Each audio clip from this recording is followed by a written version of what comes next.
Hey, Triple F friends. For your fitness, have you ever wondered what it would take to actually put together a workout program for you? Like, what would a coach actually do for you if you were going to pay for that?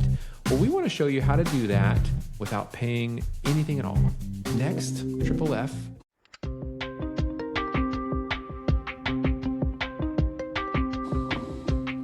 What's up? Do you remember that? What's up? Yeah. That got super annoying really quick. How are you, buddy? I'm doing good. How about yourself? Oh, man, not bad. We're back with Triple F. Back with Triple F. David and Tyron, ready to kill it. That's us. Yeah. If you can't tell the difference, I'm David. This is Tyron. Yeah. And if you can't tell, I am wearing a new Anytime Fitness shirt that is probably would fit my son because it is super tight. But luckily, I am losing weight, down 10 pounds. I'm down 10 pounds. You're trying to fit into the shirt, right? Yes, yeah, because it's tight. I always tell people, I said, if you ever want to look more buff than you really are, just go down a size in shirt. Yeah, I'm telling you, wear your kids' clothes. That will help you out. So what's new, man? What's happening? Oh, nothing much. Just working hard, getting ready for spring break coming up next week for all those here locally. And do you have spring break? It's I always don't. spring break for you. I'm retired, so my spring break is 365 days a year. So. Man, so every day is a Saturday and then a Sunday. That's right. Man. And a Monday. So the life you live. Well, if you save, invest properly, and keep yourself fit, you get to enjoy retirement one day. There's the finance plug right there. So you're about to go on a trip, right? Yep. Where are you guys headed? We're headed to Italy here in about a month. See that? Man, you guys haven't been there before, so we're looking forward to it. Ooh. Pickpockets. I know. Be aware. Beware. You know what happened to us one time when we went to Rome? So we were in Rome, and so when you go to Rome, you fly into the airport, and then you have to take a train into Rome, all right? And it's quite a long train. And so what pickpockets do there, this is what they did to us, is that they will, because there's a bunch of people getting on the train all at the same time. And so what they do is they have like a team of them. So there'll be some people on the inside and there'll be some on the outside. And what they do is they'll identify you as someone that they want to go after. They will have watched you for a few minutes, and they'll try to identify where you have your wallet. Okay, maybe you went to like some cafe or something like that, and you put your wallet into your bag. They identify you, and then what they do is they follow you to the train, and then what they do is then they push. They push the people as everybody's trying to get on the train, and as they're pushing, they're unzipping your bag and they're pulling out whatever they're going to take, and then as they go, then they back off as the doors close, and you're in the train. They have your stuff.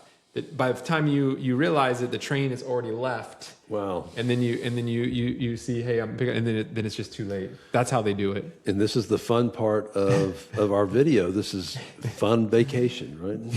Yeah. That happens. If pickpocketing is a fun activity. Yeah, and I'm just telling you that is legitimately what happened to us. Europe is bad about that. All over Europe, they have we're in Paris, the same type of thing. They ask you to fill out an interview sheet or whatever, and the whole time they're kind of observing you, and at some point somebody will come up behind you and try to pickpocket you while you're answering questions. So there's all kinds of schemes. You have to wallet in the front pocket. Yeah, and put your bag in front of you. Your bag in front of you. Don't have anything on your back. Those are our travel tips. Yes, and you know what? And you learn these things when you're prepping, right? When you're preparing for your trip. And actually, because we're going to focus on fitness, we're actually going to focus on some of the things you need to do to prepare in order for you to be able to reach some of your goals. Yep. All right? All right. How about we get into it? What do you think? Let's do it. All right. So, guys, I wanted to share with you what you need to do in order for you to set up a workout program.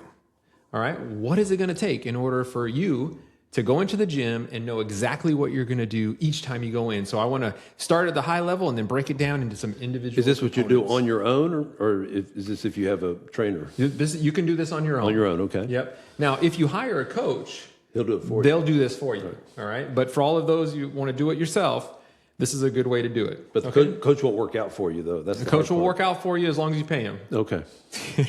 I don't know how much of your goals you're going to reach, but that's what it is.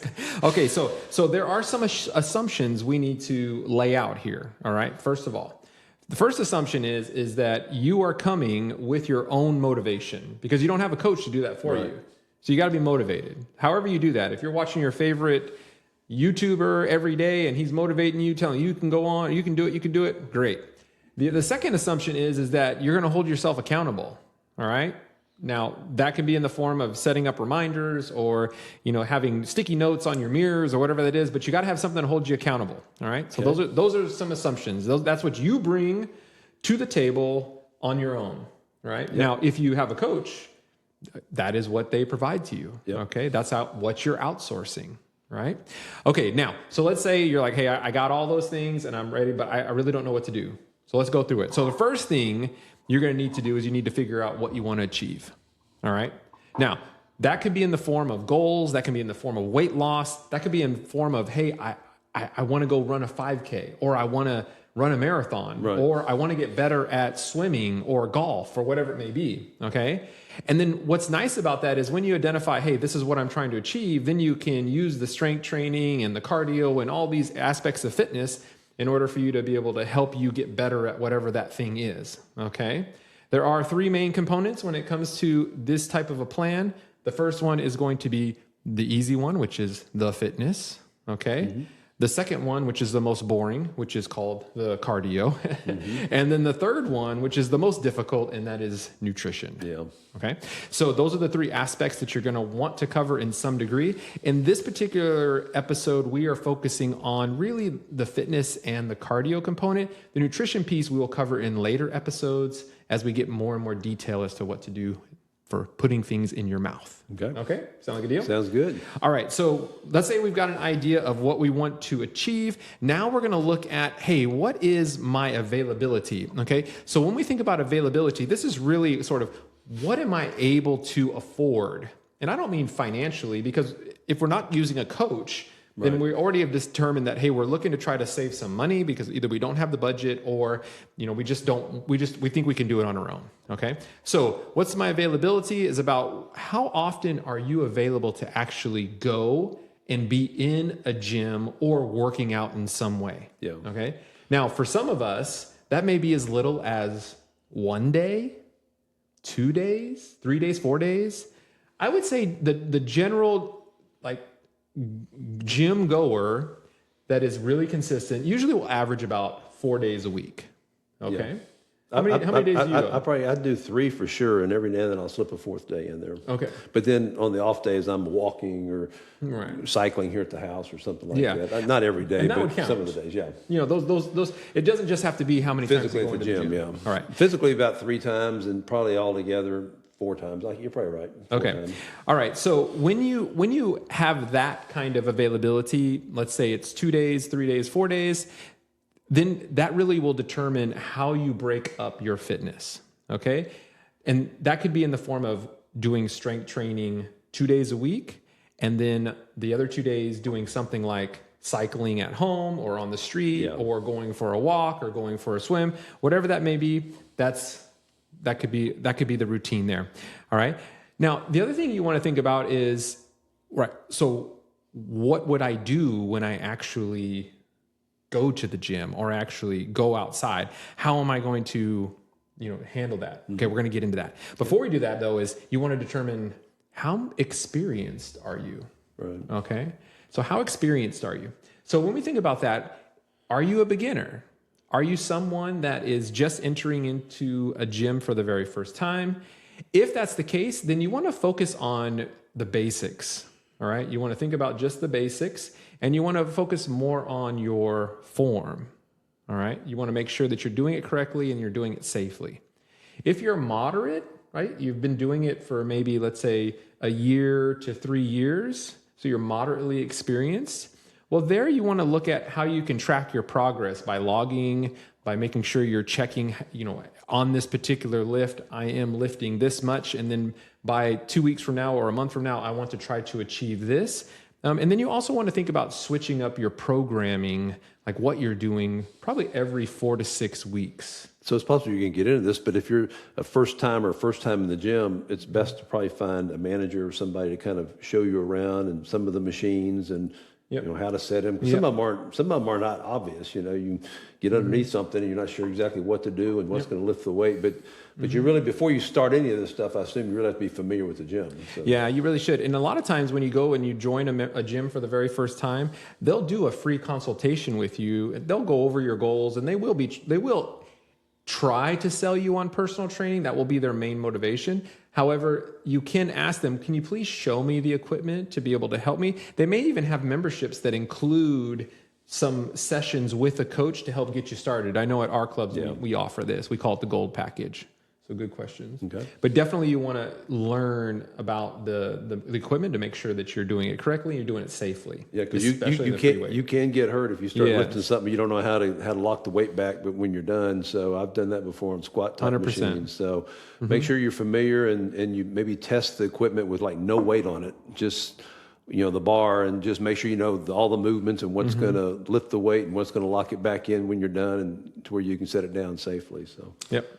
Now, if you're an experienced lifter and you've been doing this for a long time, you may want to think about switching up your modalities, like the types of training that you do, because a lot of times we can get in the rut of just doing strength training.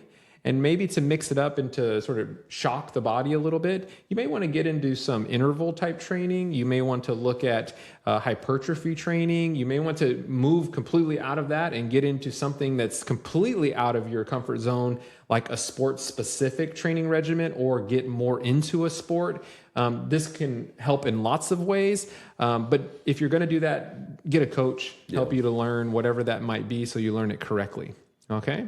All right. So that's what I would say is, what is your experience level? Determine that first. Okay. Then after you've got, you know what level you're at, now we can start to look at that split. We call it a split, which is how you're going to actually split up your week. Okay. We already talked about our availability. We talked about our experience level. Now we're going to go through what are some of the options that we might have for our availability. Work might restrict us, family might restrict us, our finances might restrict us, but let's just go through them. So let's say we have a person who is able to go 2 times a week, right?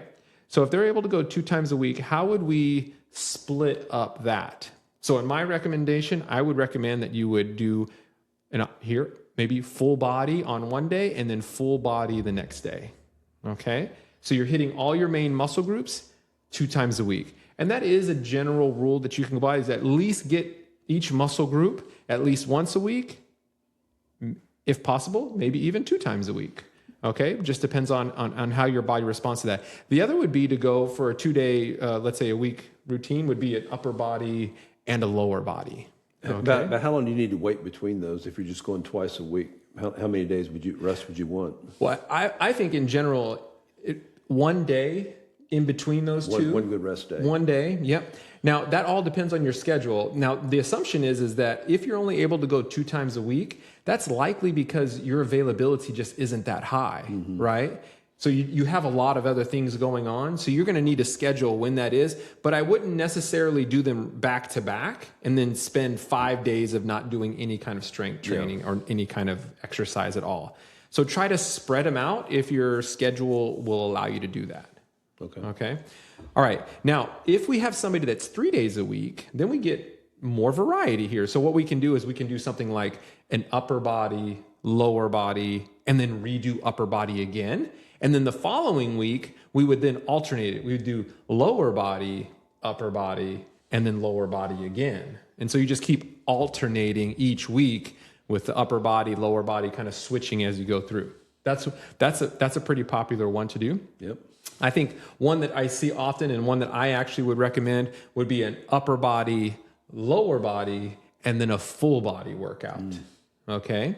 And that's something where that full body workout can really be creative. You can do all kinds of interval training, circuit training, group training, lots of different modalities that you can try to incorporate with that full body. So again, upper body, lower body, and then full body. Yeah, I think the key there is, Full body is really good if you're very limited in the gym, and you really just, like you say, have a couple of days. Then that's probably the way to go. If you're a gym rat, you can probably split up body parts and all that, but it gets pretty complex there. But just for the general person, on a couple of days, full body that seems to be pretty popular right now. Oh, yeah. I've followed several programs where people are just doing full body, almost every day, or 3 or 4 times a week.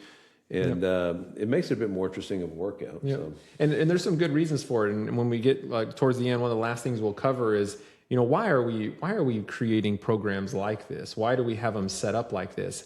And I think when we talk about full body, the nice thing there is that you give the muscle groups more time to be able to rest. And if you're going through a full body workout, you may do a chest exercise, and you may do a back exercise, and you may do a leg exercise.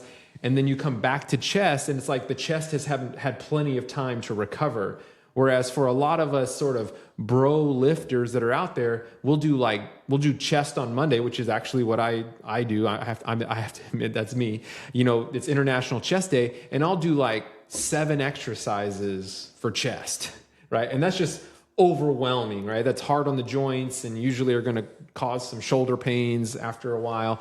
So full body can give those individual body parts plenty of time to rest. So yeah, I agree. It's definitely more popular now than it used to be. All right, so let's kind of look at your situation, kind of the typical 4-day, and then you can tell me how you run your 4-day.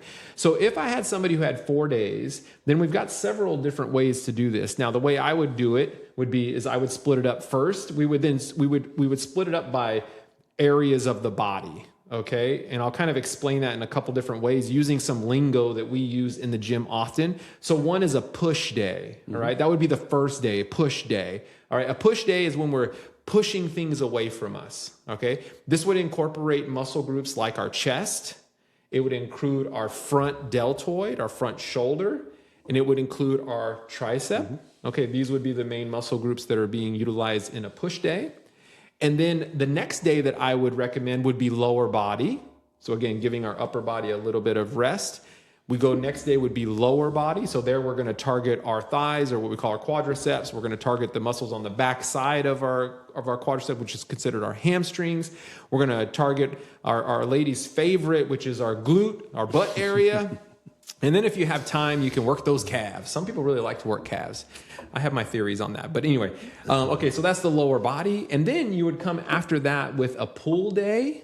And I don't mean P-O-O-L, right? Although that is fun that's too. a better day. That is a better day, especially if you're in shape. No, I mean a pull, like P-U-L-L day. This is where we're pulling things towards us. And the muscle groups that are involved there are going to be our back and our biceps and our rear part of our shoulder. Okay.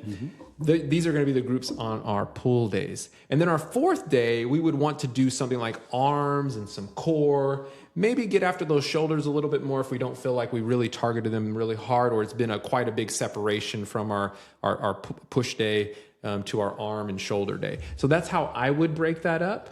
If I was recommending a 4-day split or a 4-day workout regiment for someone who's coming in like that. All right, but what about you? What do you do with 4 days? So what I try to do, let's just start with Monday. So on a Monday, I'll do back and biceps. I'll do the pull day. Yep. Then I'll come back in Tuesday and I'll do the push day. So I'll do a chest and a tricep exercise. Yep. And then I try on Thursday, and if I don't get to do it Thursday, I'll do it Sunday, but I'll try on Thursday to then work lower body. So I do some legs. Yep. And if I'm in the gym, I'll do legs and maybe a little bit more shoulder. If not, if I'm at home, I'll do legs here at home with cycling. And just do it also with some. I have a Peloton, so some cycling. And then on Friday, I do my second chest and tricep, but my difference is on Tuesday I do more of an incline bench, and on Friday I do a flat bench. And so I'll work Friday.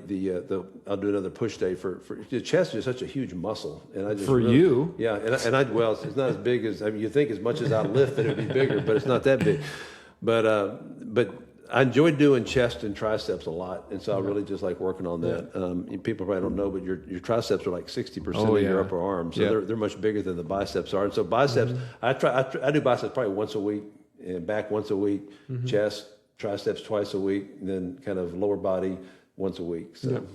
Yeah, I mean, I obviously you and Julio are together on Friday, and you guys are often going pretty aggressive on that chest day. And you know what's interesting about guys versus girls is that guys, for whatever reason, we just naturally gravitate towards chest, like bench press, dumbbell press. These, I don't know what it is. It's just like we're just drawn to it like a moth to the light, right? And then for women, it's lower body, right? It's like their legs, their butt. You know, that's like they feel like, oh, I'm really strong there. I want to focus on that. And then they tend to shy away from the upper body where they tend to be a little bit weaker. So very interesting. Okay, now when it comes to why we program like this, why do we front load let's say chest or push and then back or pull and then legs, and then we save arms to the end? Why would you think we would save arms for the latter end of the week? I think there's maybe a psychological, maybe an energy reason, and then also the use of those body parts. Go ahead. You mean just to like look good on the weekend? Yeah, because you want to be ready. You want to get a pump before you go out on your date. You wear jeans. Nobody can see the legs. Why are you working the legs? Just get those out of the way early. Get those out of the way early.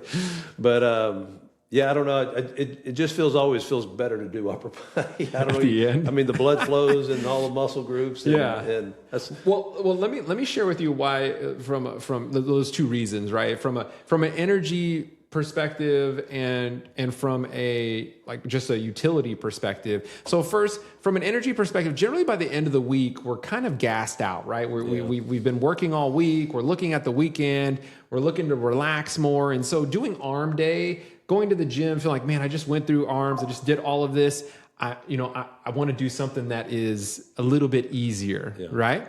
And then, so that makes it a little bit more enjoyable to come in knowing you don't have to do heavy squats, okay? The other one is that when it comes to the utility is that, you've been using your arms in 2 of those 3 days already, right? In all of those push and pull days, you've already been using your biceps and triceps in those. And so you wouldn't want to front load arms like on a Monday or a Tuesday and then try to follow up with a push day or a pull day right after arms, because you've already kind of worn those arms out and you need them. Like you said, the tricep is super, super important, especially on a bench press. I mean, once you get past this point right here, the rest of it's all triceps. And so we need those to be at their top form. And so that's a utility reason why we would want to, let's say, backload arm-specific exercises and get those bigger movements, more exhausting movements out earlier in the week so that we can do some of the easier stuff and just kind of enjoy our weekends. That's that's some of the reason why we do that. Makes sense. I may have to move my Monday day to Wednesday or something. I like to I'd really like to work out early in the week because I don't know what's going to happen the rest of the week. And so a lot of times, when you're retired, what you find out is that your week can get derailed sometime. And so, I like to get everything kind of done Sunday, Monday, or Tuesday at least once, because then if the worst that can happen then is I've only worked things out once a week versus twice a week.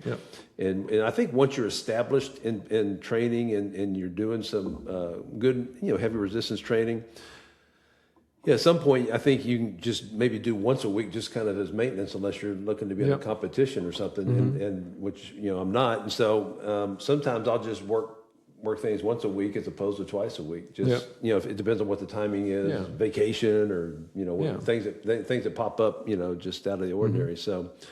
But I like to get that stuff I like to get a good basic workout for all the kind of body parts early in the week. And then that way, the last part of the week, I can use as optional days. And if there's nothing going on, I can get in and do something else. So. Well, I also think that on your Fridays, I mean, that's when you have Julio with you. And Julio, Julio not only spots, but he comes with quite a bit of energy.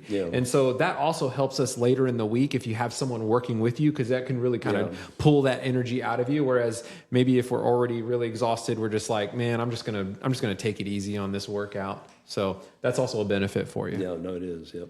All right. Well, hey, that's what I wanted to share regarding to building your own workout program, making sure that you're looking at what your goals are, then looking at your experience level, your availability, and then you're breaking up your program based on how many times you can be in the club. Now, as far as the specific exercises, that would take many episodes to go over the various types of exercises, but we'll get into that some in the future. But please share with us what is your exercise split?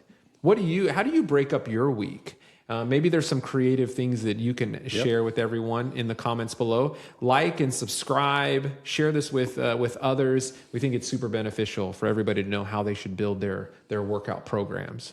Let us know. We'd love to hear tips and tricks, and we'll share those if they're valuable. So just let us know. Yep. All right. Finance coming up next. All right. Thanks, man. That was great. Yeah. All right. We'll see you guys again shortly. Very soon.